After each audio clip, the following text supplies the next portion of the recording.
तो star martial God technique के पिछले एपिसोड में हमने देखा कि यूनिंग लेक के अंदर सांस नहीं ले पा रही होती है और तभी वहां पर सिंघे आता है और यूनिंग को किस करके उसे अपने मुंह से सांस देता है। अब सिंघे यूनिंग को लेक से बाहर लेकर आता है और तभी वह देखता है कि वहां पर बाहर आन सुंग यून भी बेहोश पड़ी होती है। अब सिंघे उन दोनों को केव से बाहर ले आता है जहां यूनिंग की आंख खुलती है तो वह सिंघे को अपने सामने पाती है और अब सिंघे को देखकर यूनिंग को याद आता है कि सिंघे ने उसे लेक में किस कर लिया था। यह याद करके यूनिंग सिंघे को थप्पड़ मारने जा रही होती है पर तभी सिंघे यूनिंग का हाथ पकड़ लेता है। अब वहां पर आन सुंग यून भी उठ जाती है और यूनिंग से पूछती है कि क्या वह ठीक है, जिसके बाद सिंघे बोलता है कि वह दोबारा केव के अंदर वह स्पीयर लेने के लिए जा रहा है। तभी यूनिंग सिंघे को रोकती है और बोलती है कि सिंघे ने उन दोनों का यहाँ पर फायदा उठाया है और अब सिंघे यहाँ से बिना कुछ बोले भाग नहीं सकता। यूनिंग बोलती है कि सिंघे, आज यहाँ पर जो भी कुछ हुआ उसकी तुम्हें रिस्पॉन्सिबिलिटी लेनी होगी वरना वह दोनों यहाँ पर मर जाएंगी। यह सुनकर सिंघे डर जाता है और बोलता है यह अच्छी बात नहीं है। तुम में से एक टियांग हैंग फैमिली की डॉटर है और दूसरी नॉर्थन सिटी के किंग की बेटी, और अगर उन दोनों की फैमिली को इस बारे में पता चल गया तो वह लोग सिंघे को मार देंगे।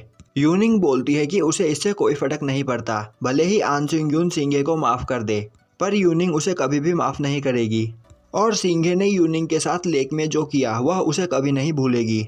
तो अब सिंघे को उन दोनों की रिस्पॉन्सिबिलिटी लेनी होगी और अगर सिंघे ने वह रिस्पॉन्सिबिलिटी लेने से मना कर दिया तो यूनिंग अपनी फैमिली को इस बारे में सब कुछ बता देगी। यह सुनकर सिंघे बहुत डर जाता है और बोलता है कि वह इस बारे में स्पीयर लाने के बाद बात करेगा और अब सिंघे दोबारा केव के अंदर चला जाता है। वहीं पर सिंघे और यूनिंग की बातें सुनकर आन सुंग यून हंसने लगती है। तभी यूनिंग बोलती है आन सुंग यून, उसने हमारे साथ जो भी कुछ किया है हम उसे ऐसे नहीं भूल सकते। आन सुंग यून बोलती है तो तुम क्या चाहती हो, क्या हम दोनों उससे शादी कर ले? और अगर सिंघे इस बात के लिए मान भी जाए तो उनके फादर कभी भी इस बात के लिए एग्री नहीं करेंगे। और अब आन सुंग यून यूनिंग को बताती है कि उसके फादर उसकी पॉलिटिकल मैरिज करना चाहते हैं जिससे टियांग हैंग फैमिली और भी ज़्यादा पावरफुल हो जाए। और उस वक्त आन सुंग यून अपने फादर की उस बात को मना नहीं कर पाई थी। यूनिंग बोलती है आन सुंग यून, तुम्हें पता है ना कि अब अगर यह पॉलिटिकल मैरिज टूटी तो तुम्हारी टियांग फैमिली पूरी तरीके से बर्बाद हो जाएगी। मेरे फादर भी मेरी ऐसी ही शादी करवाना चाहते थे पर फिर मैंने उनके सामने शर्त रख दी कि अगर उनका पसंद किया हुआ लड़का यूनिंग को ड्यूल में हरा दे तभी वह उससे शादी करेगी। पर वह लड़का यूनिंग को नहीं हरा पाया और तभी वहां पर यूनिंग को उसके पीछे से कोई भागता हुआ दिखाई देता है। अब हमें दिखाया जाता है कि सिंघे दोबारा केव में आ चुका होता है और अब वह उस स्पेयर को उठाकर उसके पावर को टेस्ट करता है और उस स्पेयर की पावर से वह पूरा केव फ्रीज हो जाता है। यह देखकर सिंघे काफी हैरान होता है और तभी वह स्पीयर दोबारा ड्रैगन में चेंज होकर सिंघे के हाथ में चला जाता है। और अब सिंघे को याद आता है कि जब वह यूनिंग को बचाने के लिए लेक के अंदर गया था तब उसने लेक के अंदर कुछ चमकती हुई चीज देखी थी। अब सिंघे दोबारा उस लेक के अंदर जाता है जहाँ पर वह कई सारे आइस कोर देखता है और यह आइस कोर काफी ज्यादा कीमती होते हैं। इन आइस कोर से चोटों को जल्दी हील किया जा सकता है और इन आइस कोर की मदद से कल्टीवेट करके लोग जल्दी अपने हेवनली लेवल पार करते हैं। अब सिंघे उन सभी आइस कोर को कलेक्ट करके उस केव से बाहर आता है जहां आन सुंग यून उसे बताती है कि उन्होंने अभी यहां पर एक आदमी को काले कपड़े में देखा था और यूनिंग उस आदमी के पीछे गई है। अब यह सुनकर सिंघे सोचने लगता है कहीं यह वही पर्सन तो नहीं जो यहाँ पर सभी को मार रहा है। और अब सिंघे और आन सुंग यून यूनिंग को ढूंढने के लिए जाते हैं।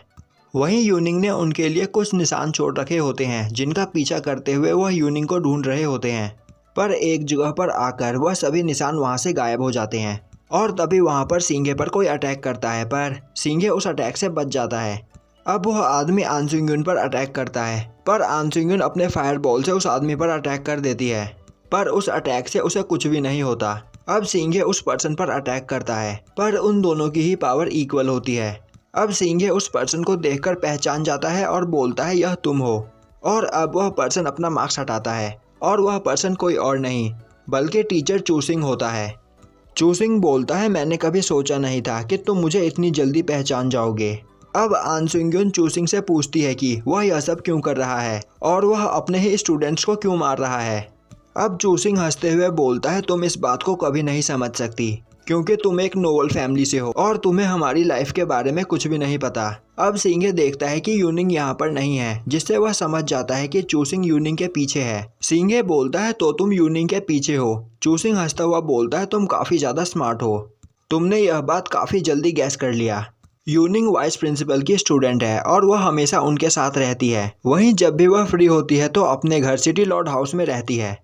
तो उसे अगवा करने का हमारे पास इससे अच्छा मौका नहीं था। आन सिंग यून बोलती है अगर तुम यूनिंग को किडनैप करना चाहते थे तो तुमने उन निर्दोष स्टूडेंट्स को क्यों मारा। चूसिंग हंसता हुआ बोलता है निर्दोष लोग, तुम नोबल जितने चाहे उतने लोगों को मारते हो। तुम्हारे लिए हम बस गिनी पिग्स की तरह है। तुम टियांग हैंग फैमिली की डॉटर हो, जिससे तुम्हारी लाइफ काफ़ी ज़्यादा आसान है और इसी वजह से तुम्हें हमारी लाइफ के बारे में कुछ भी नहीं पता। तुम्हें अभी यह नहीं पता कि तुम लोग हमें कैसे ट्रीट करते हो। और अब यहाँ से नोबल फैमिली और हमारे बीच की फाइट स्टार्ट हो चुकी है। सिंघे, मुझे पता है कि तुम भी इन नोबल्स को काफ़ी ज़्यादा हेट करते हो। तुम काफ़ी ज़्यादा टैलेंटेड हो, तो तुम भी हमारे साथ ज्वाइन हो जाओ। उसके बाद हम तुम्हें और भी ज़्यादा स्ट्रांग बना देंगे और जब तुम्हारे पास इनफ पावर होगी तब तुम अपनी फैमिली का बदला ले पाओगे। आन सिंग यून बोलती है नहीं सिंघे, तुम उसकी बात में मत आना। तभी चूसिंग बोलता है नोबल फैमिली के सभी लोग बहुत बड़े कमीने होते हैं। हम अपनी मेहनत से पैसे कमाते हैं और वो जब चाहे तब हमसे पैसे छीन कर ले जाते हैं। तो क्या सिंघे, तुम उन नोबल फैमिली के अंडर काम करना पसंद करोगे। तभी सिंघे बोलता है यह सब बेकार की बातें हैं। अगर तुम भी वही करोगे जो नोबल फैमिली करती है तो तुम में और उनमें क्या डिफरेंस रह जाएगा। चूसिंग बोलता है सिंघे, तुम हमारे साथ शामिल हो जाओ, हम तुम्हें एक बेटर फ्यूचर देंगे। तुम्हें अपनी लाइफ नोबल्स के लिए सेक्रीफाइस करने की कोई जरूरत नहीं। सिंघे बोलता है मैं किसी के अंडर काम नहीं करूंगा, मैं वही करूंगा जो मेरा दिल चाहेगा। और अब सिंघे आन सिंग यून को वहां से चलने के लिए बोलता है। तभी चूसिंग बोलता है तुम क्या सोचते हो, तुम अपनी उस पावर के साथ यहाँ से बचकर जा सकते हो। सिंघे बोलता है अगर तुम मुझे रोक सको तो रोक लो। और अब वहाँ पर चूसिंग और सिंघे के बीच फाइट स्टार्ट हो जाती है, जिसमें सिंघे अपनी हेवनली आइज का यूज करके चूसिंग पर भारी पड़ता है। और अब सिंघे चूसिंग पर अटैक करने जा ही रहा होता है कि तभी चूसिंग अपने ड्रैगन एक्सप्लोजन का यूज करता है और यहीं पर यह एपिसोड खत्म हो जाता है।